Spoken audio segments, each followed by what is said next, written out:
My boyfriend Michael and I were in Barcelona. We had arrived an hour early to our Airbnb, and we were waiting outside in this pedestrian street in the historic area. And I was hungry, and I'm one of those people, you don't want to see me when I'm hungry. And so we had passed a bakery and a little market, and I said, I'm going to go get something to eat. And he wisely said, yeah, go do that. And I said, do you want me to take one or two of my bags with me, or can you watch all our bags? I had 2, he had 3, that's a whole other issue. But he said, no, I'm good. And I trusted him because we'd only known each other 6 months at this point, but I knew that he had traveled a lot, so I figured he knew all the stuff about keeping your bag safe. So I go and I get my baguette, or whatever you call it in Spain, and I get my cheese and my fruit, and I'm walking back, and he's a distance away from me and around a curve, so he can't see me. And as I'm walking, I can see this guy on a bike coming towards me. He's in his 20s or so, and he's having a little trouble steering the bike because he's holding it with one hand, and in the other hand he's holding a backpack, and the straps of that backpack are getting entangled in the spokes of his front wheel. And he turns in front of me to go down a side street, and that's when I see this double espresso coffee maker that my boyfriend had bought 2 days ago in France in the front of this backpack that I now realize is Michael's backpack.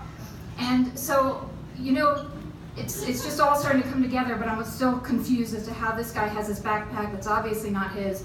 But he's turned in front of me and he stops because he can no longer pedal anymore. The straps are so entangled in his wheel. Which is lucky for me because I go right up to him and I say, whose bag is that? Knowing full well whose it is, and knowing full well it's not appropriate for an American to just assume everyone else knows English. But when you're in that adrenaline-filled moment, you know, you do things you don't think of or, you know, realize are appropriate. So anyway, he looks at me like I have 3 heads, no idea what I'm talking about. And he squats down to start getting the straps out of the spokes, and I squat down right next to him. And so I've got my baguette under this arm, I've got my bag with the cheese and the fruit, I've got my purse, now that I'm holding it really close. It's a zipper shut because I know how to take care of my bags.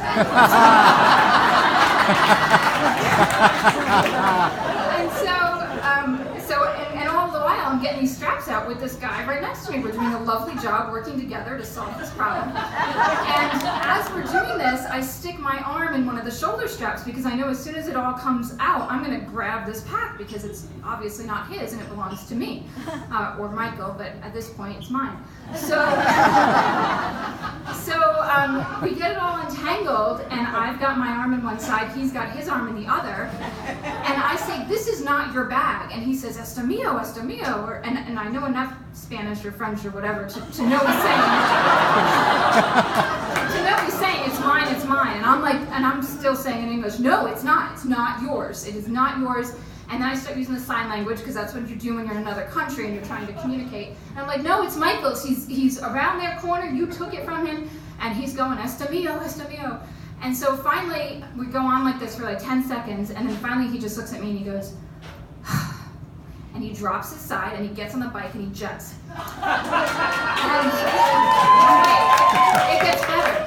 So then I walk back out onto the main street. And I'm heading, now I've rounded the curve and I can see Michael in the distance and he's smiling and waving at me and I realize he has no idea his bag is gone. So as I get closer to him and baguette, cheese, my purse, Michael's bag, and I'm lugging along, and as I get closer, his look of happiness turns to one of puzzlement, and I'm in shouting distance and I say, are you missing something? And at the same time as he says, why do you have my bag? Where did you get it? And at this point I get up close to him and I said, I got it from the guy on the bike who apparently stole it from you. And he looks at round at his feet and he puts his hand to his chest. He says, I think I'm having a heart attack. I said, you're not having a heart attack. We have the bag. It's all fine. I said, what on earth happened? He's like, oh my God, the guy with the directions. So apparently some guy stopped, asked him for directions. Michael turned his back to the bags, and that's when the other guy on the bike must have come and grabbed the pack.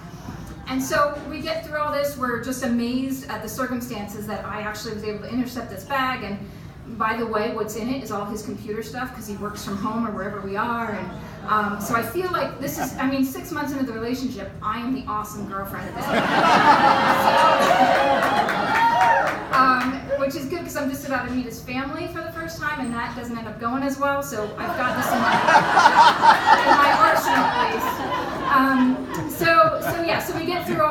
back in 2014. 8 weeks ago, Michael and I got married. And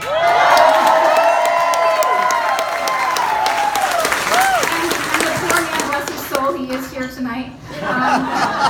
And I'm hoping that in our many years of marriage, I will never again have to collaborate with a thief on his behalf.